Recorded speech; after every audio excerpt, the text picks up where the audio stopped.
She then asked me, were you born in this country? And I was immediately offended. And I said, yeah, I was born in this country. And then she says, do you have any kids? I said, no, I don't have any kids. She then asked me if I was married. And then I said, no, ma'am, I am not married. She says, how old are you? I said, 19. May I help you find something? She then says, you are the most beautiful girl I have seen. And I said, oh, thank you. And then she says, I think you could be the next Miss USA. I'm in the Army, okay? We don't do pageants in the Army. She then asked me to meet her at Starbucks the very next day before my next shift at Target. And apparently I was a pretty open-minded 19-year-old because I actually agreed to meet her the very next day. The next day she brought this foot-tall stack of pageant books and proceeds to convince me to enter into a state pageant. So 3 months later, I compete in my first pageant and I lose.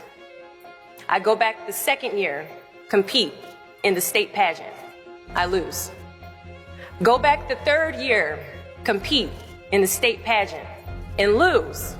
Go back the fourth year, compete in the same pageant and lose. I go back the fifth year, y'all. Compete in the state pageant and lose. But guess what? I go back the sixth year. Guess what happens? I lose.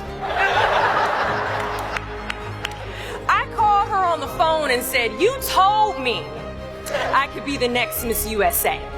And she says, Deshauna, keep working, don't quit, keep going back. And in June of 2015, she passes away from leukemia. 6 months later, in December 2015, I win Miss District of Columbia, USA. And 6 months after that, in June of 2016, I become the first soldier to win Miss USA. At times, our purpose drops in our laps as if the heavens threw it by accident. I ask only one thing of you all today after you leave this building. Do not fear failure, but please be terrified of regret. Giving up is the birth of regret.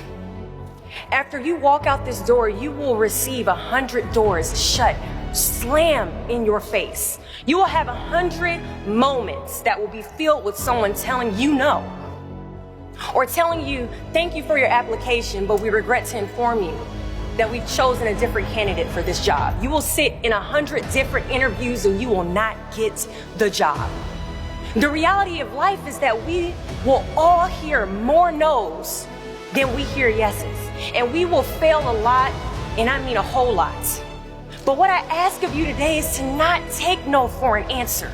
Don't be afraid of no's. Be afraid of the possibility of a yes that you have prematurely destroyed because you decided to quit before the clock strikes 12. I love a good no. Please tell me no. Telling me no is like adding fuel to a fire that is now set ablaze because of your single no. So today I challenge you to fight, to work, to not stop here, to believe so heavily in your aspirations that you too will not fear the word no, but instead you will choose to welcome it.